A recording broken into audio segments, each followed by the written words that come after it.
Հեռուստատեսությունը լավագույն բանն է, ինչ իմ կյանքում երբևէ պատահել է։ YouTube-ը ավելի ազատություն է տալիս։ Ես չեմ ուզում մեր քննարկումը դառնա այնպես, որ մենք զրոյացնում ենք TV-ի աշխատանքը։ Յուրաքանչյուր մարդ ինչ ուզում է կարող անի, իր հեռախոսով իր նկարի, տեղադրի YouTube։ Դու կարող ես բացել հետույքդ, մի րոպեում դու կդառնաս այդ քաղաքի ամենահայտնի մարդկանցից մեկը։ Համաձայն չեմ, որ միայն վատ կոնտենտն է շատ մեծ դիտելիություն ունենում։ YouTube-ը սիրում է ծայրահեղ էմոցիաներ։ Իմ գլխի մեջ նստած է գրաքննիչը, խմբագիրը։ Մենք այսօր դարձել ենք դյուրամարս ինֆորմացիա, դյուրամարս կոնտենտի զոհեր, եւ մենք ինքներս էլ ստեղծում ենք այդ։ Եթերում monk 3-ն է, Գլումով տրիպտիխ, 3 հյուր ունենք այսօր հիանալի եւ մենք չհյուրը անփոփոխ է, հյուրերը փոփոխ են։ Ամալիա, Մհեր եւ Հերմինե, բարև ձեզ։ Ողջույն։ Այսօր խոսելու ենք մի շատ հետաքրքիր թեմայից, YouTube-ը մեր կյանքում, մենք YouTube-ի կյանքում, ինչ դիտել YouTube-ում, ինչ փնտրել YouTube-ում, արդյոք YouTube-ը հեռուստատեսության ալտերնատիվա, ինչպես է հայերեն։ Այլընտրանք։ Ինչպես միշտ ես շատ ուրախ եմ, որովհետև հյուրերը ոսկեղենիկ հայերեն են խոսում, իսկ ես պղինձա մոլիբդենիկ։ Նախ մինչև բուն խոսակցության անցնենք, ես ուզում եմ ներողություն խնդրեմ Ամալիայից, որովհետև Ամալիան ինձ հրավիրել էր իր մոտ եթերի, իսկ ես 1 օր եթերից առաջ զանգահարեցի եւ ասացի, որ ես չեմ կարող գալ, ներողություն եմ խնդրում։ Կարող եք լինել։ Ներողություն եմ խնդրում։ Իսկ դուք պատճառը Պատճառը նկարահանում էր դրված այդ օրը, չէ՞, կարծեմ։ Կարծեմ ասացիք, որ պիտի երկրից Թե երկրից դուրս եմ գնում։ Ոբշեմ ինչ որ բաներ եղել, որ ես իսկապես չէի կարողացել, ահա որ չեմ սիրում։ Իսկապես գիտենք դա իսկապես է, թե որ։ Մենք ահա որ չեմ սիրում դա։ Սիրում ենք, պատրաստվում ենք եթերին, ընտրում ենք հյուրին YouTube-ում, որտեղ դա շատ կարևոր է։ Ու շատ մեծ ստավկա բառ ասեմ, ստավկա է դրվում հյուրի վրա եւ դա շատ վատ է, երբ մի օր առաջ կարող է որևէ մեկը։ Դրա համար ես ես ուրիշ մոլորություն էլ կա, մարդկանց թվում է, որ եթե YouTube-յան հաղորդում է, դե ոչինչ, այլ հեռուստատեսություն լիներ։ Չէ, երբեք ես նախ եկեք ես խոստովանեմ, որ ես YouTube-յան ծրագրերը ավելի մեծ հաճույքով եմ գնում, քան հեռուստատեսության, որովհետև ցավոք սրտի հեռուստատեսության մեջ այսօրվա արհեստական բանը շատ է, YouTube-ում ավելի անկեղծ են մարդիկ։ Խնդրեմ հիշեք, ինչ եք դիտել YouTube-ով դուք, ոչ աշխատանքային, վերջի 3 Այսինքն վերջին 3 բանը, որ դիտել եք։ Ես ինձ կարող եմ սկսել, եթե մինչև դուք մտածեք։ Մարկովի քույրիկի ինտերվյուն եմ դիտում, դեռ չեմ ավարտել Դուձին, Մեսսի գոլն եմ դիտել այսօր առավոտյան, որտեղ գիշեր ժամին էր խաղը, եւ Օզի Օսբորնի վերջի տեսահոլովակն եմ դիտել, Gods in Rock and Roll, դա։ Ես փորձում եի մտաբերել Eisenhower-ի պրինցիպի մասին էի առավոտյան, երբ պատրաստվում էի, դա էի լսում։ Մեր եթերին եք պատրաստում։ Պատրաստվում էի տանից դուրս գալ։ Հա, ինձ թվաց մեր եթերին տենց Էնզեի խաղորով, դա։ Չէ։ Եվ շատ հետաքրքիր էր, որովհետև հիմնականում հենց իմ չգիտակցված երևի այդ մեթոդով եմ միշտ իմ գործերը կազմակերպել, բանու հետաքրքիր էր բավականին։ Երկրորդ բանը, որ երեք նայել եմ, Մինաև Live ժուրնալիստ Մինաևի էջը շատ սիրում եմ եւ ինքը այնտեղ տարբեր բաժիններ ունի, եւ մի բաժինը, որը նոր է սկսել, մթերքներին է վերաբերում, բրնձի մասին էի նայում, եւ երրորդը դրա նախորդ օրը որ նայել եմ, մի սպանության մասին էր, դոկումենտալ հաղորդում էր, մի տղամարդու մասին, որը իր կնոջը սպանել է, խոսքը Մոսկվայի մասին, 2000-ականների սկիզբ, երբ դեռ Live ժուրնալը շատ էսպես ակտուալ էր, ԺԺ-ն, եւ այդ կինը շատ հայտնի ԺԺ-ում գրառումներ անող ժուրնալիստ։ Սպանության մասին ինչ որ սպանել էր իր կնոջը եւ 8 օր շարունակ բալկոնում պահել էր եւ ոչ ոք չնայած այն բանին, որ դայակն էր անդադուն եկել գնացել ոստիկաններն են եկել եւ ոչ ոք եւ ինքը փնտրում էր սոցկայքերում սկսել էր արդեն Facebook եւ այլն նաեւ ուներ սկսել էր փնտրել պլակատներ կպցնել ամբողջ Մոսկվայով որ օգնեք ինձ Իրային գտնել բան բայց բարձվել էր ինքն էս բանը բավականին հետաքրքիր էր ու դրանից հետո կարողանալու ես հա քնեցնում է պլաններ եմ կազմում դրանից մինիմում տարօրինակը Հերմինը վերջին բանը դիտել եմ տաքսից միջև վերելակն ընկած ժամանակահատվածում հիմա հեռախոսով էի նայում դա դեպի Եվրատեսիլի ելույթներից մեկն էր։ Դիտել եմ երեք Ամալիայի հարցազրույցներից մեկը, որովհետև այն հարցազրույցը, որ Ամալիան արել է, նույն հերոսին ես եմ հրավիրել։ Դիտել եմ, որպեսզի հասկանամ Ամալիան ինչ հարցեր է տվել, հետաքրքիր մասեր առանձնացնեմ ինձ համար։ եւ հասկանամ ինչ չի հարցրել։ Մհերի պարագայում աշխատանքային էր երկուսն է դեռ։ Երրորդը։ Հա, բայց դա մեր մասնագիտությունը 24 ժամ աշխատելն է։ Եվ երրորդը երևի թե չեմ կարող ասել, բայց երեք էի նայում ոնց որ Grammy-ի վերջին ելույթները, որտեղ մրցանակ ստանալ ու այդ հատվածները այդ պահին ես նայում, իսկ ելույթները երաժշտական ելույթներ։ Այո։ Так, Ամալիա դուք։ Ես այսօր հասցրել եմ հասկանալ, որ Մհերը Նոնային կանչել է հյուր, ես էլ ուզում կանչել չհասցրեցի։ Խոսքը Վազգեն Սարգսյանի եղբոր դստեր մասին է։ Բայց ամբողջությամբ չհասցրեցի նայել, որովհետև գալիս է այստեղ։ Ես հասկացա, որ երկու հարցազրույց նայել եմ եւ կիսատ եմ թողել ու հենց նոր մեր զրույցի ընթացքում հասկացա, մեկը Սապչակի մոտ, մյուսը Դուծի մոտ փորձել եմ նայել, ես հարցազրույց նայել չեմ սիրում, ինձ երբեմն ստիպում եմ, բայց հասկացա, որ երկուսն էլ մինչև վերջ չեմ նայել։ Որովհետև ես էլ դժվար եմ նայում, օրինակ դուք ես էլ եմ դժվար նայում։ Ինչու եք վերցնում հարցազրույց, եթե չեք սիրում դիտել հարցազրույց։ Վերցնելու ուրիշ բան է, դու process-ի մեջ ես, դու ես այդ process-ը ուղղորդում, երբ որ ես նայում եմ հարցազրույց, ուզում եմ մտնել այդ հարցազրույցի մեջ, այս հարցը տալ, այս պատասխանը ստանալ։ Տրամաբանական թելով գնալ, երբեմն խախտվում է այդ թելը։ Հետո կան մարդիկ, ովքեր ձանձրալի են դա անում։ Օրինակ դուզի համար շատ ձանձրալի է։ Օգնելու խնդիրը չի, այսինքն այստեղ ոչ թե գնահատական տալն է, այլ ես երբ որ process-ի մեջ չեմ, հասկանում եմ, որ ինձ աշխատանքի մեջ պետք է նայել, բայց process-ի մեջ չեմ կարողանում մինչև վերջ նայել։ Սապչակի հարցազրույցները օդում ջրում թե ցամաքում ես բոլորը կարողանում եմ նայել մինչև վերջ։ Մեկ զզվում եմ իրենից, մեկ պաշտում եմ իրեն, մեկ հիանում եմ, մեկ հիասթափվում, այսինքն որևէ կերպով ցանկացած դեպքում ինքը առաջացնում է էմոցիա եւ դրական ու հակասական լիցքեր։ Իսկ ձանձրալի երկար հարցազրույցները ուղղակի YouTube-ի ալգորիթմերի արդյունքում դեռ պոպուլյար մնացած այդ տենդենսն է, որովհետև Դուձը սկզբում արեց լիքը թույն ինտերվյուներ ու ոնց որ այդպես, չգիտեմ, ալգորիթմերի արդյունքով եւ հավաքած աուդիտորիայի մեխանիզմով ինքը կարողանում է դեռ մնալ համար առաջինը, բայց արդյոք նա համար առաջինն է, դա ըստիս վիճելի է։ Ես չեմ կարծում, որ ձանձրալին կարող է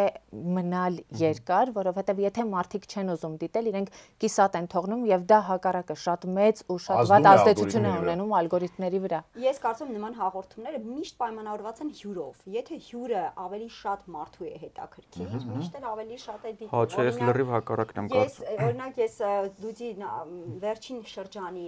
հյուրերից Արմեն եւ Ֆյոդոր մեր շատ սիրելի հայ Արմեն Զաքարյանի հաղորդումը ինչ հետաքրքիր է, իսկ ես օրինակ սկզբից մինչև վերջ իրանց հետ ճամփորդել եմ այդ գրականության եւ այլնի եւ նաեւ քաղաքների միջով եւ կարծում եմ, որ մեր հարցազրույցները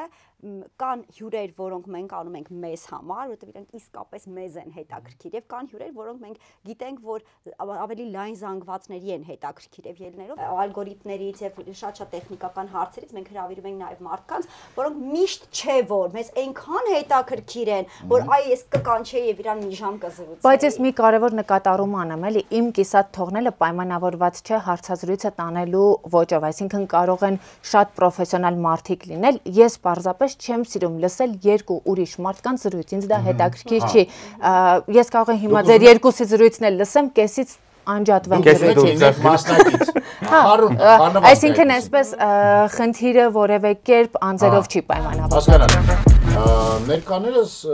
բոլորը կապ ունեցել են եւ ունեն հեռուստատեսության հետ։ Կամ ավանդական մեդիայի տպագիր ավանդական մեդիայի, այո։ Ինչպես YouTube-ը փոխեց մեդիա դաշտը։ Եվ արդյոք մարդիկ այն ժամանակ, երբ որ դա պարզապես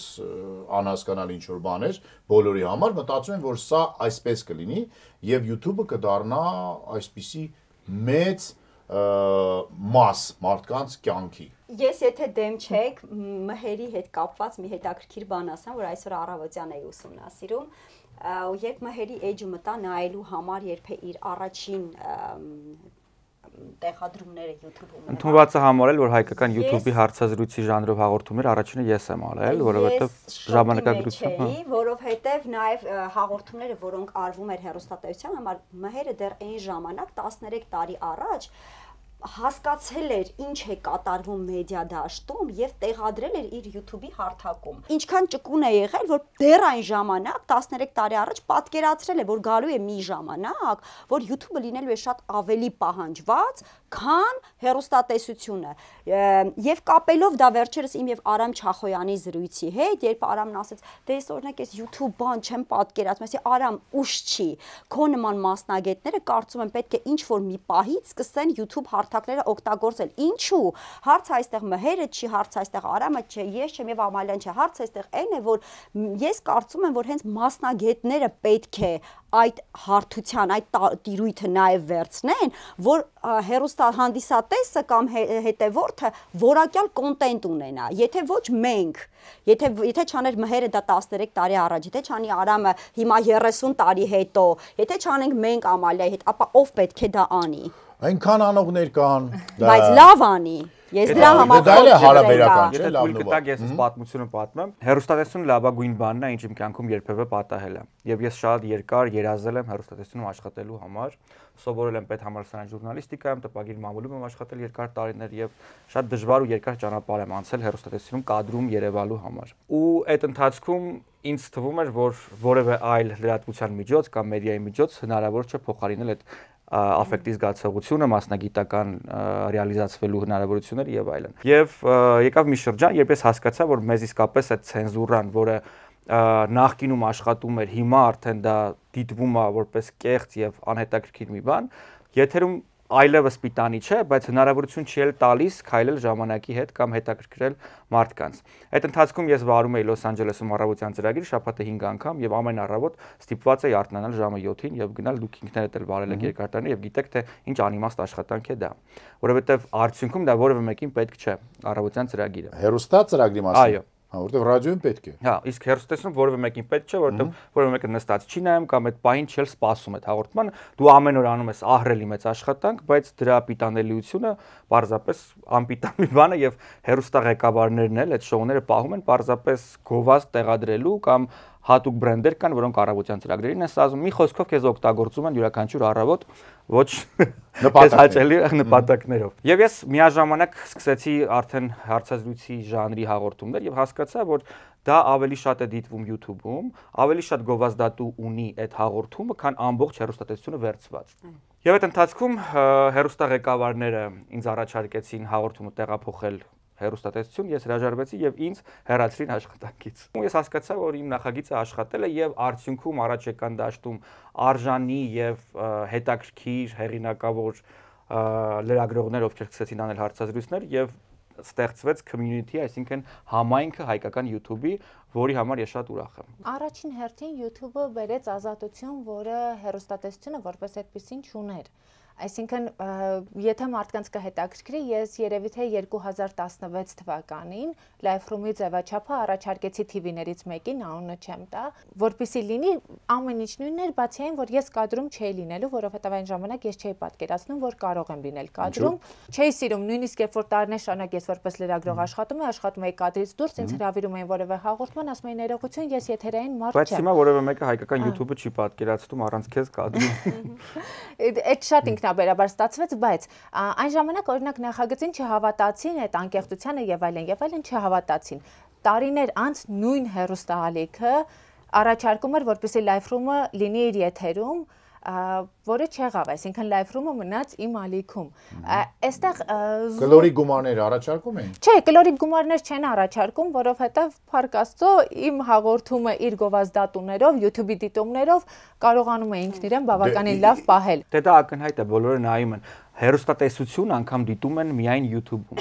Ես չեմ էլ ուզում մենք արժեզրկենք TV-ի դերը, որովհետև TV-ն տարիներ շարունակ շատ մեծ աշխատանք է արել ու այսօր էլ TV-ում կան նվիրյալ մարդիկ, որոնք շատ մեծ աշխատանք են անում, այսինքն մենք հասկանում ենք, որ YouTube-ը ինչ-որ այլընտրանք է TV-ին, բայց TV-ում էլ աշխատանք տարվում է,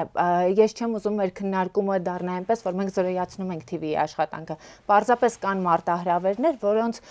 TV-ն պետք է արձագանքի ավելի առաջ մտածելով, ավելի առաջ նայելով։ Ես շարունակելով եւ ազատության թեմային նաեւ անդրադառնալով, որ ասում ենք YouTube-ը ավելի ազատություն է տալիս։ Ես մի փոքր խնդիր ունեմ այս հարցում, որովհետեւ այնուամենայնիվ, օրինակ կոնկրետ իմ գլխի մեջ նստած է գրաքննիչը խմբագիրը իմ գլխի մեջ։ Նույնիսկ YouTube-ում իմանալով, որ ես ունեմ անսահման ազատություն եւ որևէ մեկը չի գալու ինձ ասի, այսպես արա կամ այնպես մի արա, միևնույն է, ես չեմ կարողանում անել մի բան, որը օրինակ ես չէի անի ես կանեի հեռուստատեսություն։ Անհատական էթիկայի հարց է։ Հա, ի նկատի ունեմ բացի էթիկան, հա, այս 23 տարի հեռուստատեսությունում աշխատելը խմբագիրների հետ, թիմի հետ, ուղիղ եթերում, մեծ հաղորդումների վրա, այնուամենայնիվ ձևավորել է ինձ որպես մասնագետ, որ ես նույնիսկ YouTube-ում, որտեղ կա անսահման ազատություն, ես ունենամ իմ գլխի մեջ այդ չափերն ու այդ սահմանները։ Նայեք, YouTube-ը դա ոչ միայն արեստավարժ հաղորդավարներն են, դա ոչ միայն ինտերվյուները, դա ոչ միայն շոուները, չգիտեմ, reality շոուներ կամ YouTube-ը նաև միջոց է, որտեղ որ յուրաքանչյուր մարդ կարող է դառնալ լրագրող, հաղորդավար, աշխարհի լավագույն պարուհի, սպորտսմեն եւ այլն եւ այլն, այսինքն յուրաքանչյուր մարդ ինչ ուզում է կարող անի, իր հեռախոսով իր նկարի, տեղադրի YouTube եւ ավելի շատ դիտումներ ունենա, քան արեստավարժ մարդիկ, որոնք որ բերում են լույս են դնում, չգիտեմ, բեմադրում են ինչ-որ բան, ծրագրում աշխատում են 100 հոգի կամ 50 հոգի եւ այլն։ Այ դա խնդիր է թե ոչ, որովհետեւ նայեք, երբ որ արեստավարժները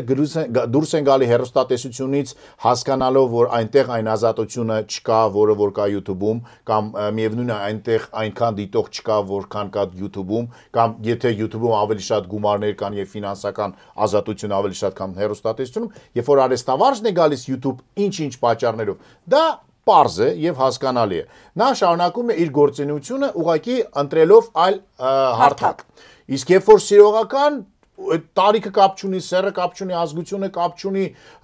ինչ անում արտելի կապ չունի, բոլորը կարող են այսօր անել դա եւ անում են։ Դրա հետ ինչպես ապրել եւ ինչպես եք ապրում դուք։ Իրականում ազատությունը ով ինչպես կօգտագործի, յուրաքանչյուրն ինքն է ընտրում, այսինքն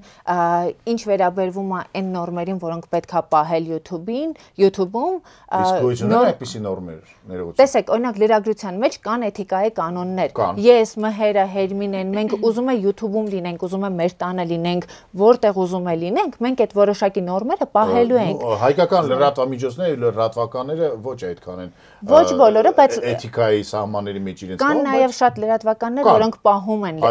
ես այդ մասին եմ խոսում։ Հիմա եթե խոսում ենք ընդհանուր ազատության մասին ու այն մասին, որ տարբեր մարդիկ ստանում են հարթակ, դրանում որևէ վատ բան չկա։ Գիտեք, ես հիմա մի բան կասեմ, որի հետ շատերը չեն համաձայնի, ես համաձայն չեմ, որ միայն վատ կոնտենտն է շատ մեծ դիտելիություն ունենում։ Կարող է լավ կոնտենտ ունենալ շատ մեծ դիտելիություն, եթե կարողանում ես դիտում եւ վատն է շատ դիտում, դա։ Իհարկե, պետք է գտնես բանալին, թե ինչպես խոսել մարդկանց հետ, որտեղ զիջման գնալ, չհակասելով քո սկզբունքներին, որտեղ գտնել բանալին, թե ինչպես մարդկանց մատուցես եւ այն ինչ որ դու ես ցանկանում, եւ այն ինչ որ իրենք են ցանկանում, որոշակի բալանս գտնես այդ երկուսի միջեւ։ Իմ ասածը մի քիչ այլ է, դրա մասին խոսենք մի քիչ ավելի ուշ, ես հիմա ասում եմ, որ նայեք, դուք արեստավարժ մարդիկ եք, որոնք ունեն կրթություն, որոնք ունեն փորձ, որոնք որ փոխել են հարթակը, հիմա YouTube-ում տալիս են որակյալ content, բայց գոյություն ունեն մարդիկ, որոնք ոչ կրթություն են ստացել, ոչ որակյալ content են ստացել եւ մաղվելու են արդյոք։ Տեսեք, այսօր Հայաստանում 40-ից ավելի հարցազրույցի ժանր կա։ Չէ, հարցազրույցը թողում ենք մի կողմ։ Հասկացա, բայց մաղվելու են։ Խփում է ինչ որ պատի։ Ժոր, դա շատ թույն է եւ շատ նորմալ է։ Ջասթին Բիբերը հայտնի է դարձել, չգիտեմ, հայտնի է դարձել YouTube-յան իր վիդեոներով եւ դա շատ նորմալ է եւ շատ լավ է։ Այս պլատֆորմը քեզ հնարավորություն է տալիս ռեալիզացվելու, թե այդ հնարավորությունը դու ինչպես կօգտագործես եւ այդ օգտագործած հայփը ինչպես կօգտագործես ինքդ քո համար եւ հետագա գործունեության համար, դա շատ դժվար է։ Այսօր շատ հեշտ է հայտնի դառնալ։ Դու կարող ես բացել հետույքդ, լուսանկարել կամ, չգիտեմ, տեսագրել եւ մի րոպեում դու կդառնաս այդ օր այդ քաղաքի ամենահայտնի մարդկանցից մեկը։ Բայց արդյոք հաճելի է դիտել Գլումովի այդ մարմնի մասը, թե ավելի մարդիկ կգտնվեն ամեն դեպքում, բայց արդյոք հնարավոր է պահպանել, բայց արդյոք հնարավոր է երկար պահպանել դա, այստեղ է հարցը, որովհետև մի անգամվա հայփը որևէ մեկին հետաքրքիր չէ։ Ու նաև պետք է հասկանալ, որ այնուամենայնիվ ամեն ինչ YouTube-ում էմոցիայի մասին է։ Դինի դա լաց, ծիծաղ եւ այլն։ YouTube-ը սիրում է ծայրահեղ էմոցիաներ, այսինքն միջին որևէ բան, որը հեռուստատեսությունում կարելի է քողարկել լավ տաղավարի, չգիտեմ, հետաքրքիր շպարի կամ հագուստի, ինչ որ տարբեր արտաքին հանգամանքների միջոցով YouTube-ում դա չկա։ YouTube-ում պետքա կոնկրետ կոնտենտ։ Մարդը երբ գալիս է YouTube հաղորդման հյուր, պետքա ջուր չծեծի, պետքա կոնկրետ մեսիջով գա, ասելիքով գա եւ կոնկրետ նպատակով։ Բոլորովին վերջերս աչքովս ընկավ Ամերիկայում բնակվող մի անտուն մարդ, ֆանտաստիկ ձայնով, անբնական ձայնով, ում փողոցում պատահաբար երգելուց է եղել, մեկը լսել է հեռուստատեսությունից եւ այդ մարդուն հրավիրել էին, նա վարում էր ամենամեծ սպորտային միջոցառումներից մեկը, միլիոններ էին ուղակի վճարել դրա համար եւ մեկը նկարել գցել էր, ավելի ճիշտ էսպես էր եղել պատմություն։ Հիմա դա լավ է թե վատ։ Լավ է իհարկե։ Իհարկե լավ է։ Հիմա պետք է լինի ամեն ինչ եւ կյանքում էլ կա ամեն ինչ եւ լավը եւ վատը։ Մարդու ընտրությունն է, դու ինչ ես ուզում տեսնել։ Նույնը որ ասում են օրինակ TikTok-ը աղբ է եւ եսիմ ինչ է, եսիմ ինչ է եւ վերջ։ Իմ TikTok-յան, երբ որ ես եմ թերթում, ես գրեթե բան չեմ տեղադրում այնտեղ, որտեղ TikTok-ը ինձ չի սիրում, հավանաբար չեմ կարողանում ճիշտ լեզուն գտնել եւ հասկանալ ես ինչ պիտի տամ TikTok-ին։ Դուք հարցին որ պատասխանեցիք։ Այո, TikTok-ը աղբը։ Բայց իմ այն ինչ որ ես եմ նայում, բավականին քիչ է։ Բայց այն ինչ որ ես եմ դիտում, հավանաբար ալգորիթմը հասկանում է ես ինչ եմ սիրում եւ բերում է հիմնականում ոչ վատ կոնտենտ, 8 րոպե հետո յուրաքանչյուր սոցցանցում ալգորիթմը մեզ ավելի լավ է ճանաչում, քան ինքներս մեզ։ Այո, եւ ես կարողանում եմ գնալ YouTube-ից գտնում եմ 8 րոպեից շատ չնայեք մեզ։ Տեսեք, բոլորս ասում ենք, որ լավ է որ կա այդ ազատությունը, եւ ես էլ եմ ազատություն սիրող մարդ, միակ բանաստեղծությունը հայերեն լեզվով որ ես գիտեմ անգլիա Միքայել Նալբանդյանի ազատությունն է իզուր չէ, բայց նաեւ հələ TikTok-ի աղբը մի կողմ դրած, բա հայհոյող մարդիկ, բա մարդիկ, որոնք որ անհեթեթ բաներ են խոսում, Սոկրատը կամ Պլատոնը ժամանակին Սոկրատեսը հայերեն, ժամանակին ասել է մարդը այնն է ինչ կարդում է։ Հիմա մենք կարող ենք ասել, որ մարդը այն է ինչ դիտում է։ Իհարկե։ Կարող ենք դա էլ ասել։ Կարող ենք ասել։ Հերը մի քիչ ես կարող եմ ասել կամ այո կամ ոչ, համ այո, համ ոչ։ Որովհետև այնուամենայնիվ մեր հետաքրքրությունները ամեն օր չենք մենք բավարարում, այսինքն ես սիրում եմ օրինակ դիտել իտալական, եվրոպական կինո, որը ավելի դանդաղ է եւ այլն։ Դա իմ հետաքրքրությունների շրջանակում է եւ դա ես եմ, բայց ես ամեն օր չեմ կարող դա դիտել։ Ճակ։ Դա ամեն օրվա իմ տեմպո ռիթմը չէ, այնպես որ կյանքի պահանջները եւ մեր ճաշակը եւ մեր ցանկությունները ամեն օր չի որ համընկնում են եւ այդպես ծայրահեղ դրան նայել կարծում եմ սխալ կլինի։ Բայց ենթադրենք, եթե օրինակ մի քիչ ավելի Ես ամեն օր չէ որ կարող եմ դիտել կոնտենտ որևէ պլատֆորմում, որը իմ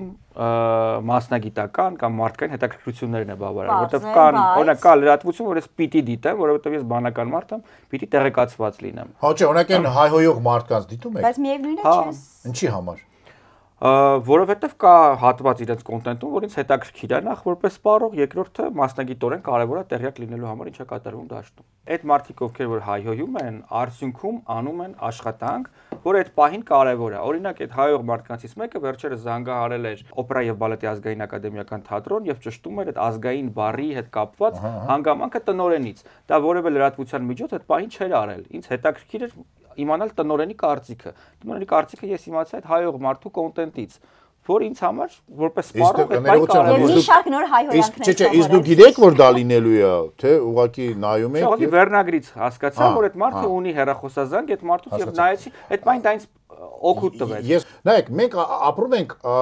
աղավաղված իրավիճակում, որը որ կոչում են հիմա, չգիտեմ, post-postmodernizm, meta-modernizm եւ այլն։ Բայց խնդիրը մնում է հետեւյալը, որ ես տարիքով ամենամեծն եմ դեզանից եւ լավ հիշում եմ, որ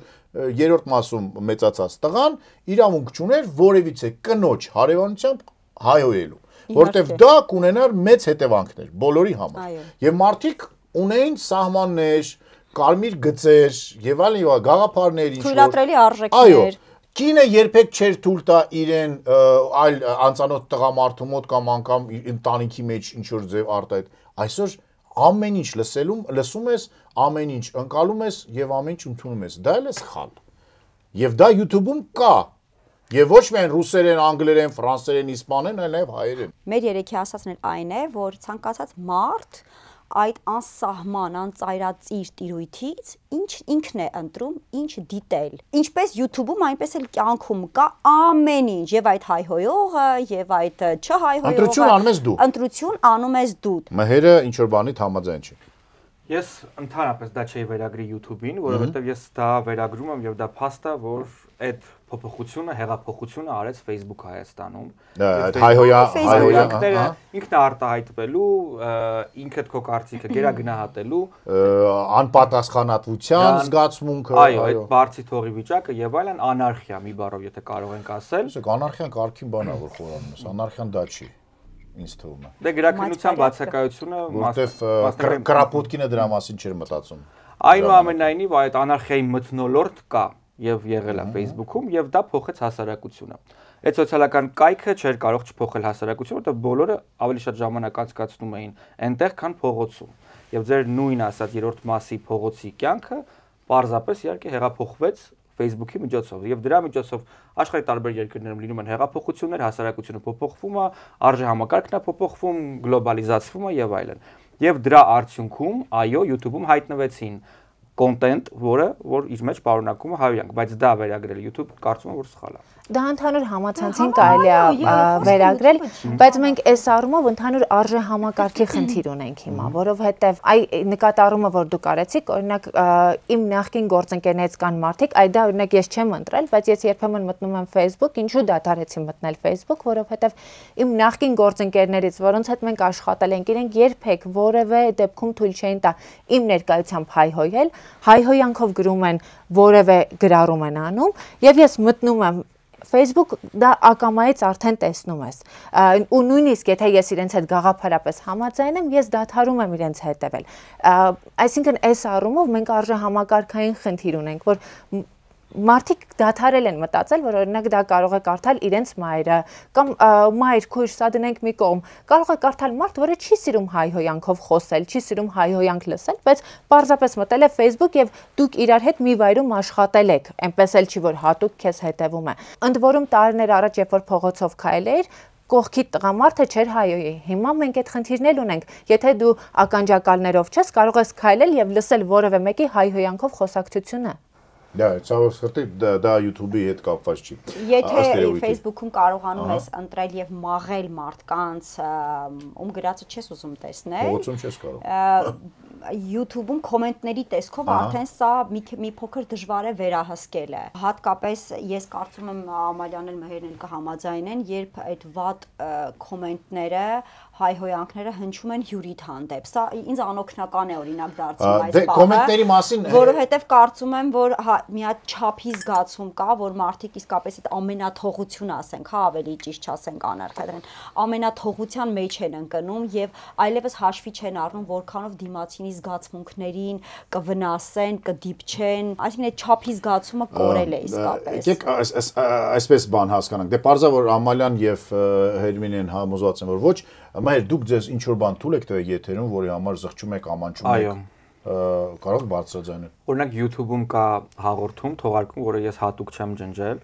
որտեղ ես խմած եմ, գնացել եթերին։ Ասած որևէ բառի համար իհարկե չեմ զղջում, որովհետև մասնագիտորեն կոռեկտ եմ արտահայտվել, բայց ակնհայտ է, որ ես այդտեղ մի քիչ գինովցած եմ, որովհետև գնացել էի ծնունդից եւ այլն։ Ու բոլոր մեկնաբանությունները դրա մասին էին, որ ինձ չէին սպասում։ Այնքան գինովցած եք, որ դա զգացվում է։ Ահա։ Նու այնպես չէր, որ խոսքի, չգիտեմ, ինչ որ խնդիր կար կամ բովանդակության խնդիր կար, պարզապես ինձ բոլորը գիտեն ստապ եւ այդտեղ ակնհայտ երևում է որ ես մի քիչ գինովցած եմ, որովհետեւ ծնունդից էի գնում, բայց հատուկ չեմ ջնջել որևէ մեկնաբանություն։ Որ ամանչեք։ Այո, եւ հատուկ չեմ ջնջել այդ թողարկումը YouTube-ից, որովհետեւ դա իմ մասնագիտական պատմության մի մասն է եւ իմ արած սխալը։ Իսկ կա ինչ որ մարդ, որին քննարկել եք կամ հայհոյել եք անիմաստ կամ առհասարակ հայհոյել եք որևիցե։ Չէ, որովհետեւ իմ կոնտենտը մասնագիտական կոնտենտ է եւ դրանում չկա որևէ վերաբերմունք, ծաղրանք կամ վիրավորանք։ Այսինքն դուք դիստանցիայի վրա այսպես։ Այո, իհարկե կան թողարկումներ, որտեղ կարող ես որևէ մեկին ոչնչացնել եւ այդպես էլ արել ենք, բայց առանց հայհոյանքների եւ առանց իսկ այդ ոչնչացնելը եւ չոչնչացնելը հետո ինչ որ հոգին հանգիստ է, հանգիստ քնում եք, չեք քնում կամ առհասարակ քննարկել մի մարդու, որը որ ձեր կողքին չի օրինակ այդ պահին եւ չի կարող ձեզ պատասխանել դա էթիկայի նորմաների մեջ է։ Դե դրա համար կամ փաստեր, դու պարզապես հավաքագրում ես նախ փաստեր, հետո ներկայացնում ես, համադրում ես դրանք, դա մասնագիտական գործընթաց է եւ բոլոր ժանրերը, չի ժուրնալիստիկայում կամ մեդիայում, որ պահանջում են երկու կողմերի մեկնաբանությունը, ներկայությունը եւ այլն։ Ես երբեմն չեմ կարողանում գտնել ներքին սահման, այ հյուրի հետ խոսում ես որևէ անձի հետ կոնֆլիկտի մասին։ Լրագրությունը թույլ է տալիս դու իրեն տաս հարթակ խոսելու, եւ ես միշտ հավասարապես հակառակ կողմին եւս առաջարկում եմ, տալիս եմ հարթակը։ Բայց այս առումով մի հատ նուրբ կետ կա, որտեղ հյուրը հնարավոր է ինչ-որ բաներ ասի, որոնք ազդեն այլ մարդու վրա, ու այստեղ սահմանը գտնելը շատ դժվար է, որովհետև լրագրողական առումով դու ամեն ինչ արել ես ճիշտ։ Դու իրավունք չունես այնպես խմբագրել հյուրիդ խոսքը, որ փոխվի իմաստը, որովհետև հարցազրույցի մեջ մի նուրբ բան կա, դուք համահեղինակ եք։ Դու չես կարող կամայական կտրել եւ փոխել իր ասացի իմաստը։ Բայց օրինակ այստեղ սա էլ նուրբ հարց է, որը օրինակ ես փորձում եմ պահել անպայման հարթակ տրամադրելով նաեւ մյուս կողմին, թեպետ ոչ միշտ է որ մյուս կողմը ցանկանում է խոսել։ Բայց ձեր պարագայում դժվար է, որովհետեւ օրինակ կանչել եք ինձ հյուր, ինչ որ անձնական հարցեր եք տալի, որը ես Անձնական չէ, հնարավոր է դուք ունենաք գործնական կոնֆլիկտ X մարդու հետ։ Ինձ մոտ եղել է հաղորդում, որից հետո ինձ մոտ առաջացել է մեղքի զգացողություն, որովհետև կարծում եմ, որ հյուրս անարդար ձևով իր գործընկերոջ մասին ասած բաներ, որը մի քիչ անարդար էր, ու ես կարծում եմ, որ մարդիկ կմեղադրեն տվյալ մարդուն, որ սևացնում է ուրիշ մարդու, որովհետև ինձ համար յուրաքանչյուր մարդ, որը սևացնում է ուրիշ մարդու, առաջին հերթին ինքն է սևանում։ Բայց մարդիկ հակառակը շատ բացասական սկսեցին տրամադրվել ու մեկնաբանություններ գրել երրորդ անձի համար, օրինակ այդ հաղորդումը մինչև այսօր իմ կոկորտին նստած է։ Հիմա եթե կոնֆլիկտի մասին ենք խոսում։ Մենք խոսում ենք աշխատանքային կոնֆլիկտի մասին, որը անձնական էլ չէր, աշխատանքային կոնֆլիկտ էր։ Իմ մոտ առաջին եթերն է այդպես եղել, տետատետի YouTube-յան առաջին հարցազրույցը, որ տեղադրել եմ, ինձ համար նպատակ էր, որ այդ առաջին զրույցը պետք է սկսվեր Անժելա Սարգսյանով, որովհետև նա որևէ մեկնաբանություն չէր տվել այդ սկանդալից Հայաստանում տեղի ունեցած պոռնո սկանդալից հետո եւ տեղափոխվել էր Միացյալ Նահանգներ։ Ես ամենից անտերյակ եմ։ Տակ եւ ինձ համար շատ նպատակային էր, որպեսզի հասկանալի լինի հաղորդման ձևաչափը, առաջին հյուրին հենց բերել իրեն, դա բացառիկ հարցազրույց էր եւ այլն։ Ես այդ հարցազրույցը մոնտաժել եմ 2 շաբաթ եւ իմ հյուրի որոշումը ինձ համար դարձավ էմոցիոնալ թակարդ։ Մի կողմում ես լրագրող էի, ով ուներ իր ձեռքում բացառիկը, որտեղ Անժելան պատմում էր ինքնասպանության փորձերի մասին, թե ինչպես է փորձել ինքնասպան լինել, եւ նաեւ պատմում էր փաստեր իր դստեր մասին, ով անչափահաս է եւ դեռ սովորում է դպրոցում։ Եվ մյուս կողմից էլ մարդկային գործոններ, իհարկե առողջ չի, նորմալ չի, որ այն ժամանակ քանի տարեկան էի, լավ մի 30 քանի տարեկան էի, այդ տարիքի տղան իրեն պատկերացնի այդ կնոջ կարգավիճակում, բայց այդ հարցազրույցը անելուց ես ասում եմ, օ լավ, եթե իմ հետ sense բան լիներ, ես ինչպես կվարվեի, ինչպես կուզեի, որ իմ հետ հարցազրույց անեին։ Եվ արդյունքում հաղթեց բանականությունն ու մարդը, եւ ես հանեցի երեխայի հետ կապված բոլոր ինֆորմացիան եւ ինքնասպանության փորձերի հատվածն էլ լղոզած ներկայացրեցի, որպիսի ու անընդհատ շեշտելով, որ դա ելք չէ եւ այլն, որովհետեւ դա կարող էր բերել նման իրավիճակում հայտնված մարդկանց նման անհեթեթ ելքի։ Այնպես որ Բայց հիմա ես դու դա անում։ Հիմա չի բացահայտում ոչ մի բան։ Բայց այսպես քո խոսքից օրինակ մարդիկ կարող են շատ բան պատկերացնել հիմա։ Այ հիմա մարդկանց պատկերացումների մասին եկեք խոսենք։ Հա, բայց այնուամենայնիվ փաստեր չեմ ներկայացնում եւ բացատրում եմ, թե ինչ հոգեվիճակում է մարդը։ Չէ՞ որ սա YouTube-ը եւ մենք բոլորս ադառնանք։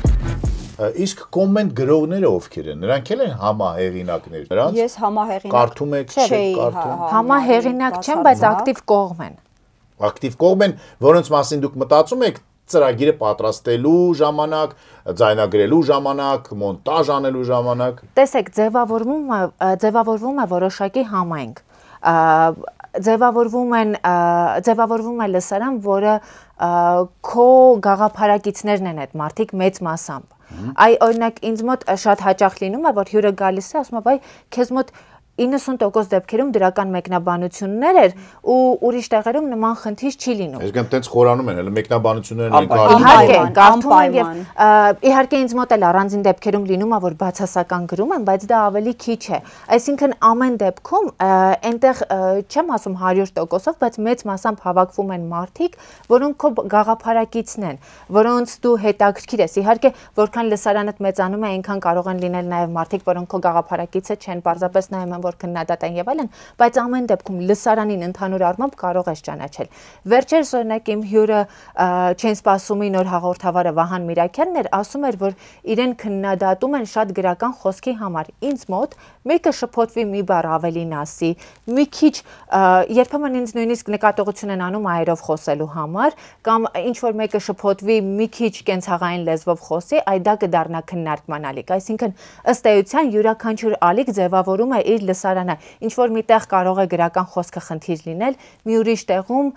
կենցաղային խոսքը կարող է խնդիր լինել։ Իսկ դուք կարդում եք կոմենտներ ամալը։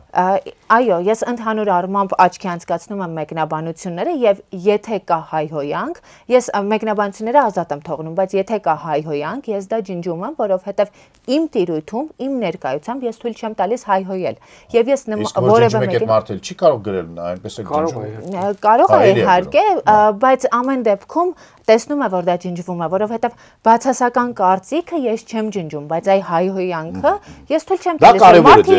իհարկե։ Ես առաջ շատ ծանր էի տանում ցանկացած մեկնաբանություն, որը նեգատիվ բնույթ ուներ, հայհոյանքներ եւ այլն, դրանք անձնավորված էի տանում, դեպրեսիայի մեջ էի ընկնում։ Կար թողարկում, որ էլի այդ հաղորդման առաջին տարվա ընթացքում էր, երևի բոլորդ կհիշեք Լուիզա Ներսիսյանը, երբ վիսկին լցրեց ին վրա եթերում հարցի համար, դա հորինված եւ իմ կողմից առաջարկված ժեստ էր, որպեսզի հաղորդումը մեյնսթրիմ դառնա։ Բարևներ Ժերինովսկին։ Որպեսզի հաղորդումը մեյնսթրիմ դառնա եւ այլն։ Բեմադրված էր։ Այո, բեմադրված էր, դա իմ որոշումն էր։ Բեմադրված։ Չէ, եկ առաջին անգամ հանրայինում եմ պատմում։ Առաջինը չեղանք։ Առաջինը չեղանք։ Մի խոսքով ես հարցազրույցը արեցի, հասկացա, որ դա էքսկլյուզիվ չէ, հետաքրքիր չէ եւ ասացի Լուիս, դե մի հատ հարց կտամ, սենց կանես ու դա դրեցի անոնսում, դա viral տարածվեց վիրուսային տարբերակով եւ այլն, հասկացա, որ լավ, հենց այս պահին հիմա այս հաղորդումը դառնալու է mainstream, դա կարծեմ 7-րդ եթերն էր, թե որն էր տետատետի։ Ինչու հիշում եք մեր։ Հա, որտեղ դրանք բոլոր ինձ համար կարևոր թողարկումներ են։ Ու դրանից հետո այնքան արագ տարածվեց դա, որ ես չէի կարողանում վերահսկել բացասական մեկնաբանությունները։ Իսկ ինչպես եք ուզում վերահսկել։ Դե ջնջել, չգիտեմ, կարդալ, հասկանալ, որովե կերպ չէի կարողանում դառնալ, որ վարկյանում, չգիտեմ, որքան նեգատիվ էր գալիս իմ կամ Լուիզայի նկատմամբ։ Եվ այդ ժամանակաշրջանում ես չունեի այնքան խոհեմություն, ունեի խոհեմություն դա հորինելու, մտածելու, բայց այնքան չունեի խոհեմություն դա պատվով ռազում, հա, երևի։ Գիտակցություն, հա։ Դա պատվով ընդունելու եւ մարսելու։ Իհարկե փորձառության հետ տարիների ընթացքում դա գալիս է։ Հիմա երթվում եմ, որ չեմ կարդում որևէ մեկնաբանություն։ Բայց շատ շնորհակալ եմ բոլոր մեկնաբանությունների եւ անգամ քննադատության համար, որովհետեւ դա օգնում է էջի առաջխաղացման։ Մեր դիալոգը մի հատ ավելի լուրջ խնդիր ունի։ Բացի այն, որ հարցազրույց է, մի հատ էլ հաղորդման մեջ կա խոհարարական հատվածներ, հյուրի գալն է նկարվում եւ թիրախավորվում է ոչ միայն հարցազրույցը, ոչ միայն հյուրը, այլ նաեւ ինչ պատրաստեցիր, ինչու պատրաստեցիր, ինչպես պատրաստեցիր, ինչ հակար, ինչու ես մեյքափով խոհանոցում կանգնած, այսինքն այո, իրենց թվում է իրենց համար են պատրաստում այդ ուտելիքը, վերջում իրենց եմ տանելու հյուրասիրեմ, անդուտ կա այս խնդիրը հյուրը ինչպես ներս մտավ, հյուրը քեզ նվեր բերեց, թե չբերեց, այսինքն հարցազրույցի վրա հենվելուց բացի դիտողները նաև մի ստվար զանգված նայում է այդ մնացած կողքի ատրիբուտներին, հա, ամբիենսին այսպես ասած, եւ դա էլ է թիրախավորվում։ Եվ այդ իմաստով կոմենտները շատ բազմազան են լինում, բայց ես ասեմ հիմնականում այսպես է կա հաղորդում, որը բացառապես լավ կոմենտներով են գնում, կա հաղորդում հյուրից ելնելով հյուրը անսովոր է լինում իրենց համար։ Հյուրի պահվածքը անսովոր է, որտեղ տան մեջ են լինում եւ սկսում են իրենց ուրիշ կողմից հյուրերը ցույց տալ, ոչ ստուդիայի այսպես անաղարտ վիճակում, հա, ավելի ազատ վիճակում սկսում են իրենց ուրիշ ձև դրսևորել եւ թիրախավորում են հյուրին։ Սա ինձ համար օրինակ ամենացավալին է դառնում, երբ ես չեմ հասկանում, որ չեմ կարողանում ամբողջովին պաշտպանել իմ հյուրերին այդ վատ կոմենտներից։ Պաշտպանել post factum։ Post factum, այո, այդ կոմենտներից հայհոյանքները ինչպես Ամալյան միանշանակ ջնջում եմ, դեռ չունեմ մհերի համարձակությունը, որ չկարդամ պարզապես, որովհետև հյուրերիս մասին հետ post factum հոգ տանել իմ համար դեռ կարևոր է, դեռ առաջնային է, որովհետև կան հյուրեր, որ իրենք են խնդրում, եթե հնարավոր է վատ կոմենտները կարելի է դեռ ջնջենք։ Այսինքն դեռ այս հայկական իրականության մեջ իրար բան խնդրելու տարբերակը կա։ Բայց ներողություն, կոմենտները ջնջելուց շատ ընկնում է դիտումները եւ ալգորիթմները, այնպես որ չգիտեի։ Տես, դրա մանեք մհերին կանչի, մի հաղորդմանն եմ ջնջել, մի հաղորդման հաղորդման Ես փաստորեն իմ ալարկոտությունը ինձ օգնում է այս պարագայում, ես օրինակ կալար էի եւ ալարում եմ կարդալ այդ բոլոր կոմենտները, դրա համար ինձ բարբերաբար իմ գործընկերները օգտակարել է, գիտեք, սկրինշոտ արած ինչ որ շատ խնդալու կամ ինչ որ այնքան բաներ իմ բայց դա օգնում է ճանաչել քո աուդիտորիային։ Դա օգնում է ճանաչել ինձ։ Հենց բաներ ասում եմ, օրինակ մի հատ մարդ կար, որ անդադ գրում էր, որ ահա հերթական ինչ որ ինտերվյուից հետո ասում են, ահա թարգմանը որտեղ ռուսերեն գրած, ասում է վերջապես եկել է ժամանակը, որ Գլումովը հավաքի իր ճամպրուկները եւ գնա Ռուսաստանից Հայաստան, այդպես բաներ են գրում, էլի։ Ես թվում որ ես Ռուսաստանում եմ ապրում, այո։ Իրականում եթե փորձենք հասկանալ, մենք ինքներս ինչպես ենք վարվում YouTube-ում, երբ ինչ որ մի հաղորդում նայում ես եւ հիանում ես այդ արած աշխատանքով, հյուրով ամեն ինչով դու երբեք մեկնաբան գրեթե երբեք չես գրում։ Ես դա եմ ուզում ասել, մենք ինչքան հիացական մեկնաբանություն ենք ստանում։ Ես համաձայն եմ, նկատի ունեմ դու ինչպիսին ես։ Դու ինքդ չես գրում։ Դուք կոմենտ գրում եք։ Հավանականությունը ավելի մեծ է, երբ ինչ որ բանից զայրանում ես եւ գրում ես բացասական մեկնաբանություն։ Իսկ զայրացած գրում եք։ Իսկ ես դրականը ավելի հաճախ եմ գրում, բացասականը երբեք չեմ գրում։ Երբեք դուք երեքը կոմենտ գրեք։ Նու հայհոյանք չէ համոզված եմ, որ ոչ զայրացած կամ ոչ զայրացած։ Իմ կոմենտները սրտիկների տեսքով են, երբ իմ ընկերները լավ աշխատանք են անում, կամ սրտեր եմ ուղարկում, կամ եթե օրինակ Դա անձնական բան թե այդ հենց YouTube-ի ծրագրի տակ։ Կապ չունի։ Ես քանի որ գիտեմ նաև որ կարողանում եմ support անել այդպիսով ալգորիթմների, այսինքն գիտակցելով որպես մասնագիտական այսպես դաշտ եմ մտնում եւ հա, իմ մաքսիմումը կամ սրտիկներ են կամ Իսկ եթե դա ձեր ընկերը չի, չգիտեմ, Սոփչակն է, Դուձն է, Լարիքինգն է։ Չէ, այդպես չեմ նստում կոմենտների։ Որպես հեռուստատեսություն եմ երևի ավելի շատ ընկալում այդ դեպքում նման հաղորդումները YouTube-ում։ Ես միշտ գտնում եմ փոքր էջեր, որոնք ունեն մեծ հեռանկար, մեծ պոտենցիալ եւ ինչ որ ջերմ բան է գալիս, լիցքեր են գալիս դրականից եւ փորձում եմ իմ էջի աուդիտորիան տեղեկացնել, ոչ միայն գրում եմ, այլ նաև կիսվում եմ։ Օրինակ կա YouTube-յան մի թույն է։ Մայրը բարի վայթն է։ Ռոբին Հուդն է։ Իրականում այդ համայնքը, որ ստեղծվել է հայկական YouTube-ի, նաև իմ Ամալիայի, Հերմինեի եւ շատ ու շատ այլ մարդկանց միջոցով եւ խրախուսելով ա եղել, որովհետեւ ես երբ օրինակ չգիտեմ, ես անընդհատ ստիպում էի Նազանի Հովհաննիսյանին սկսել YouTube show եւ նա վերջապես սկսեց օրինակ, որովհետեւ որքան լավ լինի հայկական YouTube-ի կոնտենտը։ Նազանի YouTube-ի կնքահայրը դուք եք։ Ես Արամ Չախոյանին էի այն օրը խնդրում։ Կնքամայրն է։ Եւ որքան շատ լինի։ Խելացի մարդկանց լսի։ Այնքան բոլորիս համար լավ կլինի, այնքան գովազդային շուկայի համար լավ կլինի, այնքան ավելի մեծ թվով մարդիկ կլինեն YouTube-ում այսպես թե այնպես լինելու է։ Լավ կլինի, որ գրում, չեք նստում։ Գրում եմ կա մի էջ, օրինակ վերջերս դա կհիշեմ, որը կոչվում է Շամշադինի համը։ Նույնիսկ իմ հաղորդման ժամանակ էր մհերը պատմել եւ շատ օգնել էր այդ կնոջը։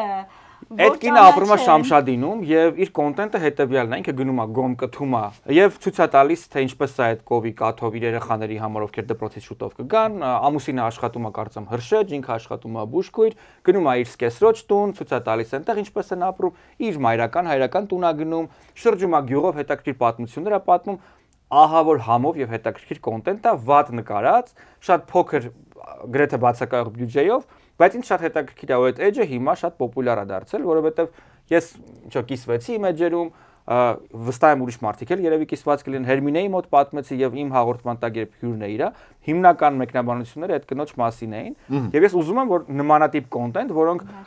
որևէ, չգիտեմ, պատրաստվածություն, մասնագիտական հմտություններ չեն ենթադրում, բայց բարի նպատակ ունեն եւ ջերմ էմոցիաներ են առաջացնում, լինեն շատ ավելի շատ։ Ամալիա դուք Իմ դեպքում ավելի շատ կարող է երաժշտական ինչ-որ նոր սկսող արտիստներ լինեն, որոնք ինձ դուր են գալիս մեկնաբանություն գրեմ, բայց ես ավելի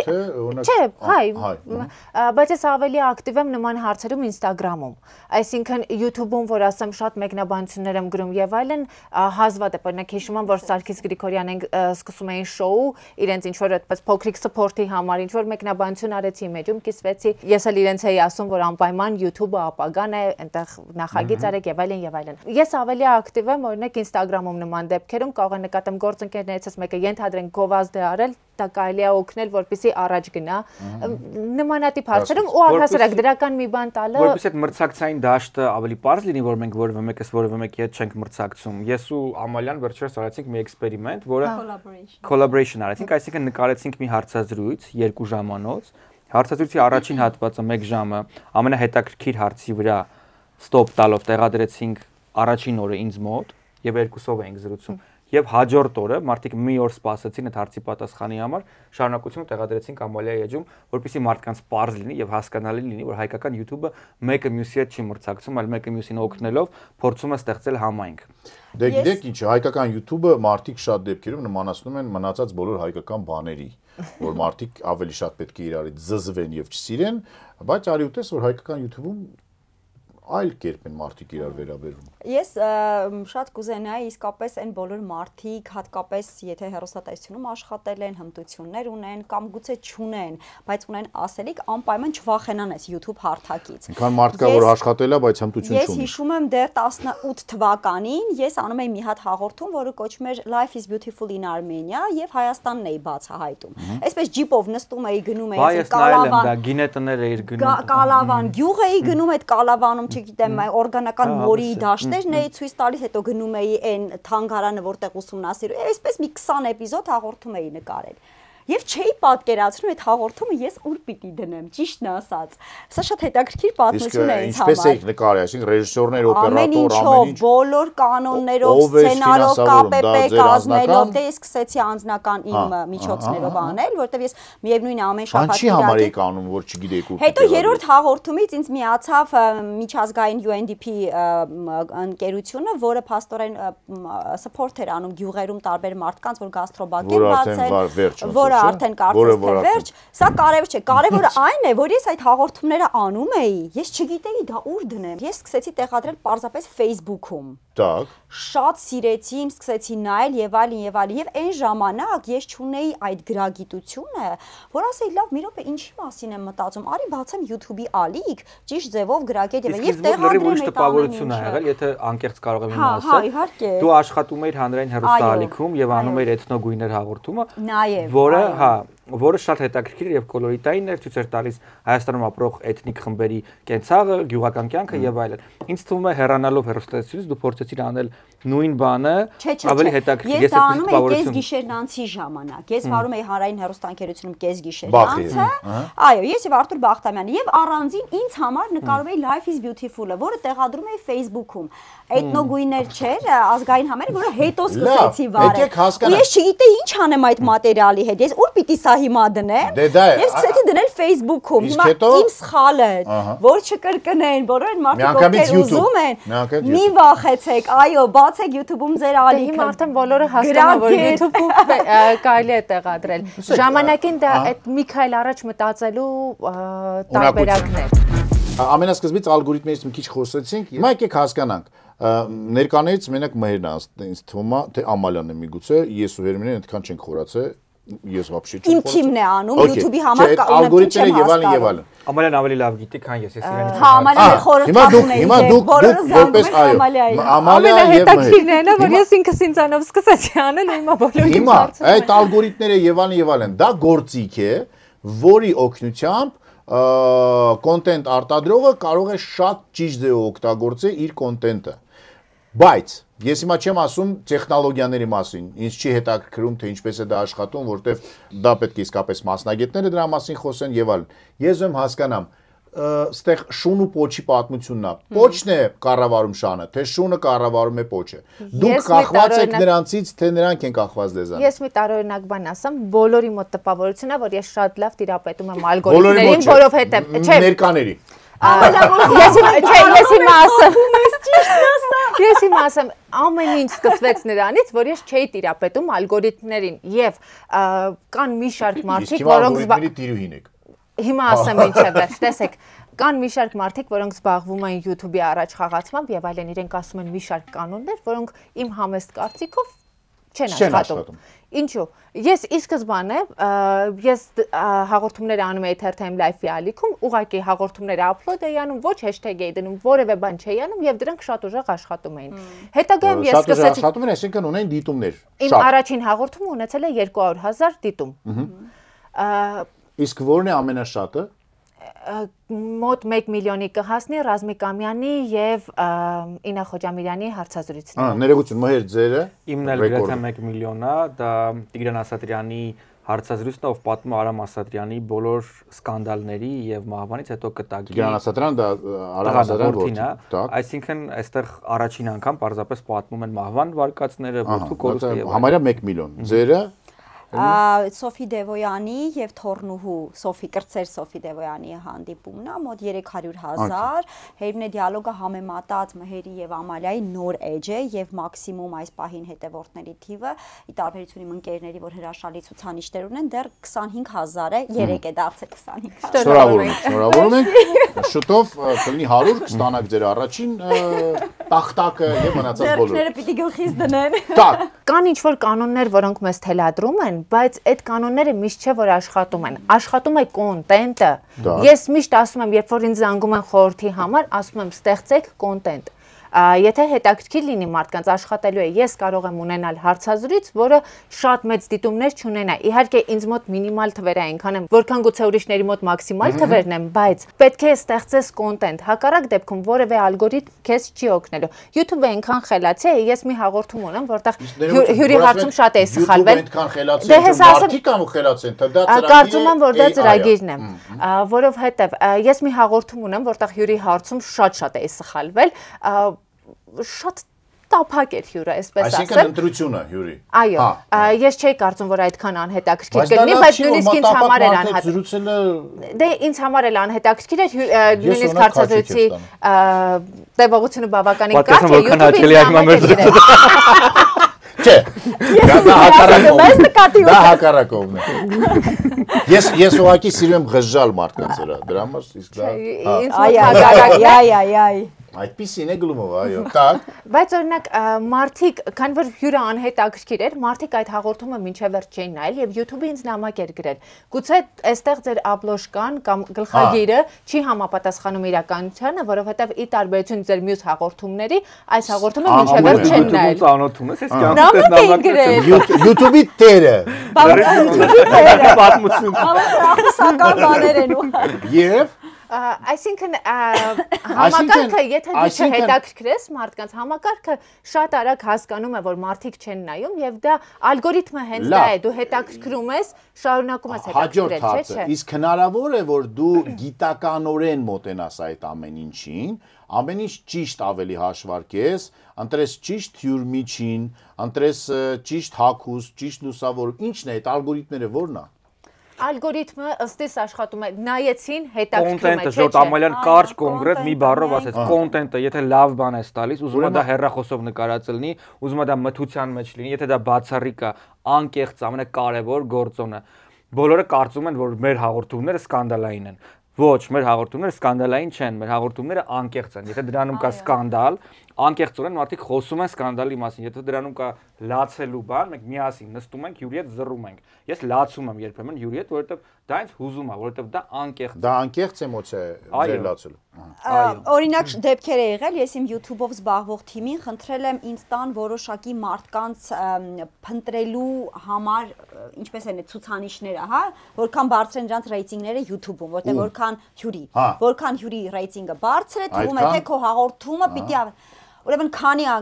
ամենաբարձր ռեյտինգներով մարդկանց հրավիրել եմ, չի աշխատել այնպես, ինչպես որ հրավիրել եմ այն մարդուն առանց իմանալու ինչ ռեյտինգ ունի, այն մարդուն, որին ես ուզել եմ իսկապես կանչեմ, ով ինձ իսկապես հետո հյուրի հետ կապված շատ բան կա, պետք է օթում ինչ-որ ինտիմ բան լինի։ Ես ձեզ երբեք չեմ հրավիրի, որքան էլ որ ուզում եմ եւ որքան էլ որ գիտեմ, որ մեր զրույցը շատ են նայելու։ Ինձ անձամբ այո, մենք երբեք չենք կարող նստել միասին բամբասել ինչ-որ թեմա, որովհետեւ առնվազն տարօրինակ կնայվի կողքից։ Ես որտեղ չեմ բամբասում։ Եվ դա տարօրինակ կնայվի անգամ։ Բայց դա բամբասանքի մասին չի հենց։ Բամբասանք նկատի չունեմ, չեն կարող քննարկել որևէ թեմա, որովհետեւ երկու տղամարդու զրույցը այդպեսին չի ստացվի, բայց հաղորդման ձևաչափը։ Բայց չէ որ դուք ուրիշ տղամարդկանց կանչում եք։ Կանչում ենք, բայց այնուամենայնիվ դրանում կա ինչ-որ փաստեր եւ այլն, որոնք մենք օգտագործում ենք, բայց իմ նկատմամբ չկա փաստ։ Չէ, նկատի ունեմ, որ տղամարդկանց հետ զրույցը ավելի վատ է ստացվում, օրինակ ինձ մոտ եւ դիտումները ավելի կանանց հետ ավելի հեշտ լեզու։ Եւ եթե օթում չկա որևէ Իսկ դրանց կոնկրետ իմ հետի մասը։ Չէ, օրինակ էի վերու բարձրապես, բայց օրինակ Ամալիայի մոտ վստահ եմ ավելի հեշտ։ Օրինակ Ռազմիկ Ամյանը իր արած ամենաշատ դիտվող հաղորդումը, Ռազմիկ Ամյանը երբեք իմ մոտ չէր լացի։ Որտեվ տարօրինակ Ձեզ մոտ եկել է Ռազմիկ Ամյանը։ Չէ, տարօրինակ կլիներ, եթե Ռազմիկ Ամյանը լացեր ինձ մոտ։ Բայց քեզ մոտ եղել է տղամարդ, որը հուզվել է, գնել է։ Հա, ճիշտ ես ասում, բայց կանանց հետ օրինակ զրույցները ավելի լավ է ստացվում, որտեղ առհասարակ տղամարդկանց մոտ կանանց հետ ավելի լավ է ստացվում, քան տղամարդկանց մոտ տղամարդկանց։ Դա նորմալ է, շոշափելի չի եւ չես կարող հաշվարկել։ Ես դա սերով չէի պայմանավորել, բայց առհասարակ գոյություն ունի որոշակի քիմիա, որը եթե ձևավորվում է, օրինակ իմ հյուրը կարող է լինել աղջիկ, բայց ինչ որ Ամալիա, իսկ այդ քիմիանով է ձևավորում, դա հրաշք է, sense magic, ինչ որ թե դուք գալիս եք ինչ որ արդեն գիտեք իր մասին ես ինչ խոսա, գիտեք որ ինքը կանաչ թե է սիրում ոչ թե սև, գիտեք որ իրան օրինակ պետք է ասել ինչքան սիրուն ես այսօր, իսկ ես մեկին պետք չի ասել, դա ուզում ասեմ դա աշխատանք է թե դա չգիտեմ, երկուսը մեկում է, բայց օրինակ կարող են լինել մարդիկ, երբեմն լինում են մարդիկ, որոնց հետ ես հասկանում եմ, որ մեր էներգետիկ դաշտը իրար համար փակ է, այսինքն մենք էներգետիկ դաշտում իրար չենք զգում եւ մենք էներգետիկ դաշտում իրար զգում ենք ու այստեղ սերը կարևոր չէ։ Եթե դուք էներգետիկ դաշտում իրար զգում եք, ստացվում է սուպեր անկեղծ հարցազրույց, որովհետեւ դուք մոռանում եք տեսախցիկների մասին։ Մհերի պարագայում աղջիկների հետ ավելի կանանց հետ ավելի հեշտ է եւ ավելի գիտես թե ոնց մոտենաց, չգիտեմ, անգամ կնոջը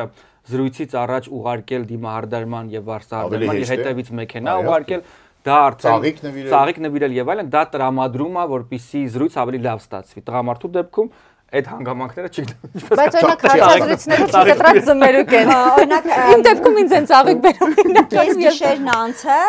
քանի որ այսպես չոր ասենք հա ավելի սեղան երկու հաղորդավար հարցազրույցավար հյուր մենք լինում էր դեպք որ գալիս հասնում էինք այդ քիմիային որի մասին Ամալյան խոսում է Հերն է դիալոգը իմ նախագիծի մեջ յուրահատկություն ունի, քանի որ իմ տան մեջ է նկարվում։ Հյուրերը որ ներս են մտնում, միանգամից այդ տան աուրան իրենց վերցնում է, այսինքն ի սկզբանե իհարկե ես էլ մեխանիզմներ ունեմ, կա հյուր, որին միանգամից չեմ սկսում նկարում, այդ սուրճ կհյուրասիրեմ, կամ մի հատ կասեմ ալի դուրս գանք բալկոնը մի քիչ շփվենք, կամ կասեմ նստենք հետո կսկսենք, բայց այդ տան պայմանը, տան մթնոլորտը միանգամից արդեն նույնիսկ հենց այն որ ինքը եկել հասել է, հա, այս իմաստով, այսինքն այդ նախապատնությունը արդեն ստիպում է որ հյուրերն ի սկզբանե արդեն թույլ զգա եւ հաճելի զգա։ Այսինքն հասկացանք որ թե շունն է կարևոր թե պոչիկը։ Երկուսը միասին է։ Եվ թող որևէ մեկի մոտ տպավորություն չլինի, որ մենք որոշակի, չգիտեմ, հրաշքներ ենք գործում այդ ինտերվյուների ընթացքում, մենք բոլորս էլ վստահ ունենք վատ հարցազրույցներ։ Իհարկե։ Ունենք հարցազրույցներ, գիտեմ որ Ամալյանն էլ ունի, ես շատ ունեմ, որ մենք չենք տեղադրել դա ներողություն խնդրելով հյուրից։ Տենց բաներ կա։ Ես ունեմ 3-4 զրույց ունեմ այդպեսի, որ կարող եմ անգամ ձեր մեկն է թե ես դեռ չունեմ։ Դա փոխադարձ վատ աշխատանքի արդյունք է։ Ինձ մոտ դա Տիգրան Ժամկոչյանի հետ էր, բոլորս գիտենք նրա ռաբիզ երգերը, որ ամենաշատն էին լսվում, եւ ես պատահաբար մի օր YouTube-ում ինձ համար բացահայտում եմ նրա ռոք գործերը։ Եվ ասում եմ, մարդը թույն երաժիշտ է, եւ ինչի իմ սերունդը չգիտի, որ այս մարդը թույն երաժիշտ է։ Ու իմ առաջ նպատակ եմ դնում որպես մասնագետ կանչել զրույցի եւ բացահայտել իրեն, ոչ թե որ գնաս երգի մոտիվներով, այլ այն կոնտենտի, որը մի 2-3000 view ունի։